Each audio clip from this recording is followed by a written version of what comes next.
Good afternoon, everyone. Thank you for coming. I'm happy to take some questions, but I'm also just happy to give you a kind of a brief statement.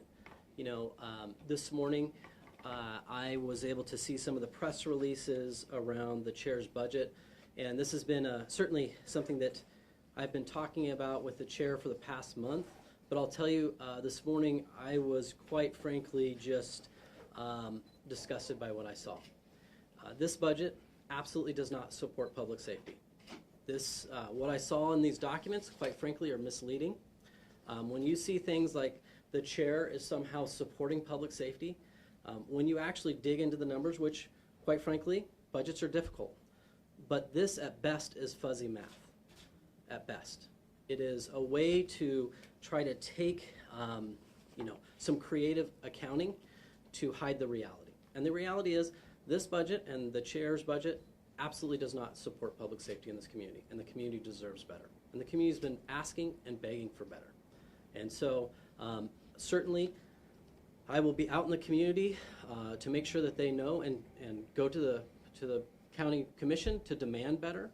But where we're at today is at a crossroads, and this community is starting to kind of dig out of some tough times. They elected me because they wanted to see better out of public safety, and quite frankly, they deserve better. And I certainly hope that the other county commissioners recognize that and will support a budget that actually looks at how can we be supportive of public safety here in Multnomah County. Where do you see the shortfalls as you see them? Well, I'm going to be very blunt with you. When I look at this document and it puts some green arrow up that says that somehow they are increasing public safety, if you go through the numbers, the district attorney's office, our current service level is going to be reduced by 5%. That means that this office will lose 10 people. And there's, as much as you want to try to call things one-time funding or this or that and push it around, whatever shell game you want to call it, the reality is that under this budget, this office will be laying off people. We will be unable to serve victims of domestic violence. We'll be unable to properly serve children in our juvenile services unit. Clearly, one of the things you're not told under this budget is the chair is not funding the auto theft task force, one of our absolute most successful positions within the district attorney's office. We have seen a dramatic turnaround in our community, and that has been due to the partnership with local law enforcement and with our efforts working hard on that issue. And so right as we're starting to make some progress in that area, the chair is I'm going to call it disinvesting or not funding, however you want to call it, cutting that program. She said it's a 3% reduction. You're saying 5%. Can you explain where the discrepancy is? Yeah, this is part of that thing. When we look at budgets and the fuzzy math component, I look at the reality of every day. And when I look at our current service level, and I look at what does that mean when I get this budget come July 1st, it is a 5% reduction, because what she's not telling you is she didn't pick up what we call one-time funding. I think the average person thinks of one-time funding like, hey, you need money this year to go buy a new copy machine. This one-time funding that she's talking about, it's not one-time funding. This is a position. These are a deputy DA who is handling auto theft, a deputy DA who's handling organized retail theft. These are ongoing issues that our community is struggling with, and they're ones that we've actually been doing a great job with, and we need to continue. Certainly, I'm very concerned. I haven't even touched the part where I said, hey, when I got elected, I put forth some requests to actually help this community go in a better direction. I put together a package that was about $4.5 million. None of that was approved. And when I look over it and across, when I'm looking across this budget, one of the things that was shocking is that the chair chose to take out of our general funds, our core, what should be for our core services, she took about $23 million to put to the homeless services division. So she is doubling down on some very failed issues that we've had in this community, and she's taking it out of our core funding, our general fund, instead of funding the district attorney's office, instead of funding the Department of Community Justice, maybe in fact improving with the sheriff's office. So this is a direct move in the wrong direction for this community. As you know, homeless services is a big issue for people in the community, and people do want to see changes there. Where are you proposing she gets that money instead of the general fund? Our community has been extremely generous. We passed the HSH funding, and so certainly there is that money there. And what we've seen is that budget has grown tremendously over the years. We are currently well over $300 million that is being pumped into that. The district attorney's office budget is actually one of the smallest in the county, if not the smallest budget in the county.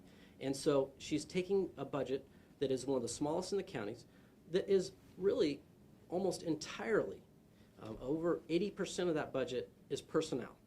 And she's cutting that, and so that means a loss of people that are providing direct services to the safety of this community, to victims, to the community as a whole. We got the same sheet you did. You referenced that green arrow pointing up. I asked the chair, talking about public safety, the decision to cut from your office. She says everyone across the board has to tighten their belts. What are your thoughts?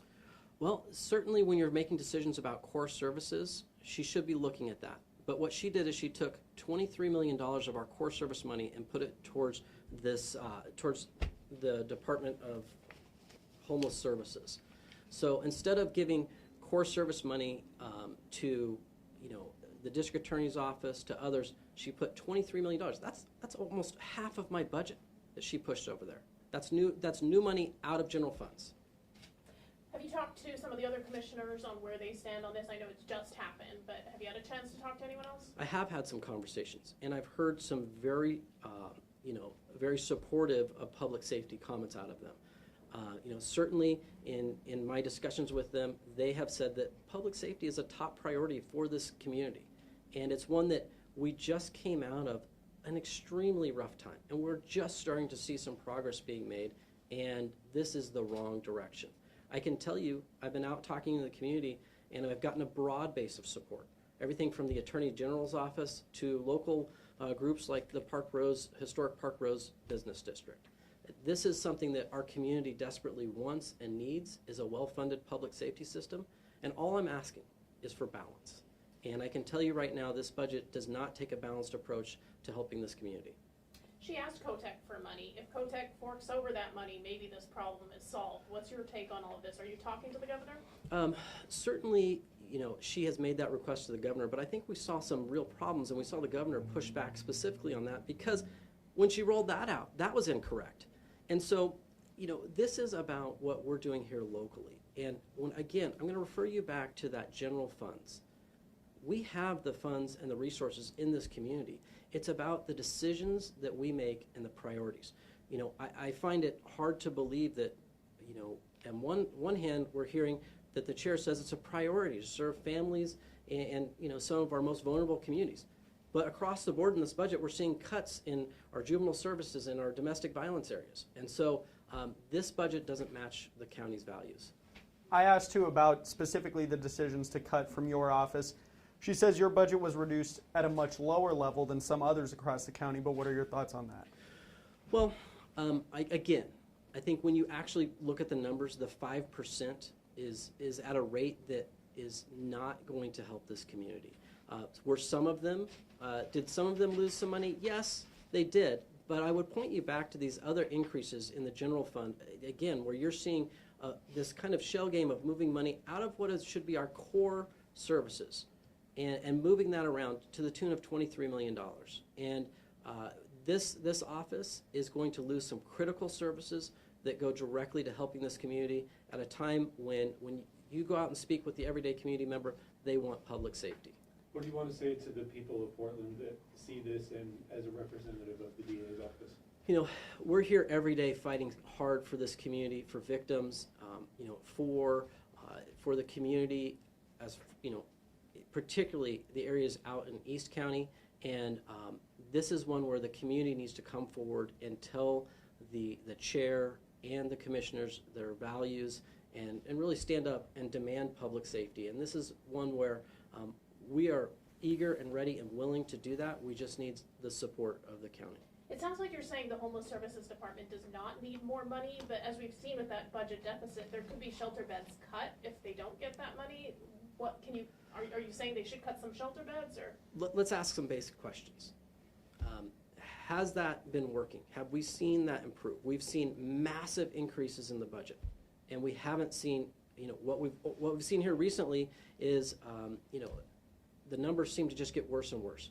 What I'm saying is we need a better balanced approach. Even that, our office has a homeless resource deputy DA position. That's being cut. So this is one where the cuts are out of balance, particularly for the district attorney's office. Mr. Vasquez, you held up that piece of paper and you called it disgusting. Maybe you'd like to do it again for the cameras. No, I'm just kidding. But Right here. you're not going anywhere. The chair, Jessica Vega Pederson, she's not going anywhere. Are you worried that you're going to blow up this relationship with these comments? Look, I've been elected by this community to go out and improve public safety, and it is, playing nice politics is not going to help this community. I'm here to demand what this community deserves. We still have 7 weeks until that budget is voted on. She says in that time she's welcoming conversation and wants to hear from people. Are you optimistic that you'll get the change that you want to see in that time? I certainly am optimistic in the sense that I'm hearing regularly from the community. They are sending in letters of support, whether it's from individuals, organizations, groups, such as everything from the Attorney General's office to TriMet, to business associations, to everyday individual groups. I will be working diligently every day with our county commissioners to see if I can work with them to get the votes necessary to amend the budget in a way that really reflects the values of this community. If it comes down to reducing DA or public safety funding versus reducing homelessness, how do you think Portlanders and people in the county would vote? Again, it's about balance, and what I'm asking is that we look at a balanced approach. And when we get into difficult times, you look at your core services, and I believe that one of the core services of this community is providing public safety. It is something that when we have a healthy and well-maintained public safety system, we don't see businesses and residents flee. This is an area where we have seen a tremendous amount of loss of our tax base, part of the big reason why we're here in this problem, because of a lack of public safety in recent years. And so it's time to say, hey, let's stand up for that core value. Let's push that forward. We need to have a budget that reflects a community that feels safe, that is a healthy place for families, and is a vital place, that's vibrant for businesses, one that everyone can thrive in. But back to that question, if Portlanders were to take a vote between reducing one or the other, how do you think they would vote? I think they would look at public safety as a core feature, and they would vote to support public safety. They certainly made that loud and clear when they elected me for change, and I think that's something that people are looking for. Budget sticks as it is. Who you letting go? Where you seeing the cuts? Certainly I'm going to have to take a hard look at some of these things. We are looking at losing a prosecutor in our domestic violence unit. We're looking at losing a prosecutor in our treatment court unit, our auto theft task force, and potentially in our organized retail theft. Those are ones that just come to the top of mind.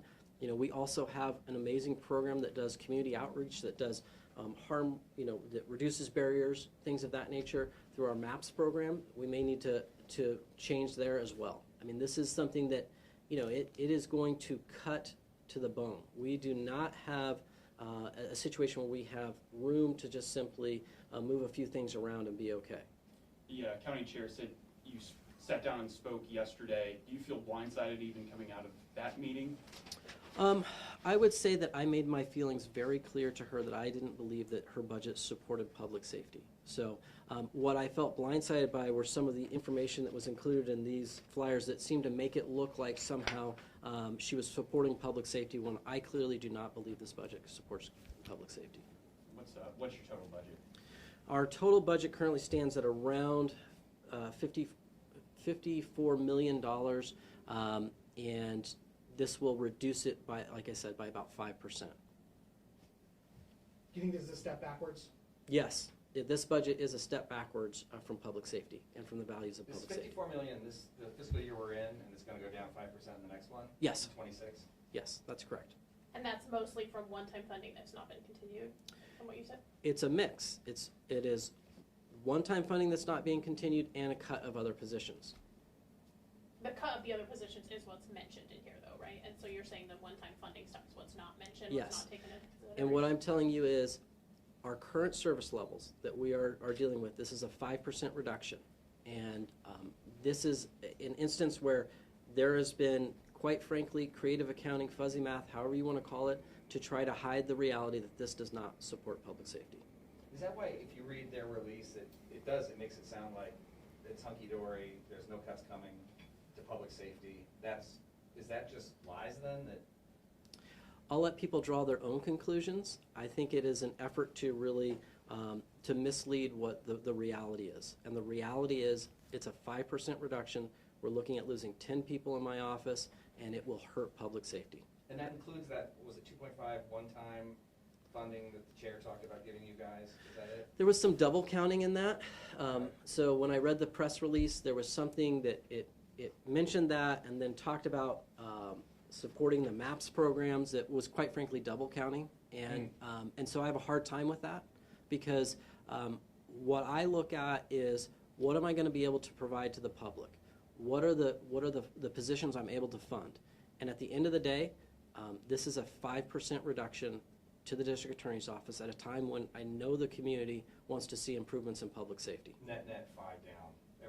All things being equal, all of Exactly. bells and whistles, you're down 5%.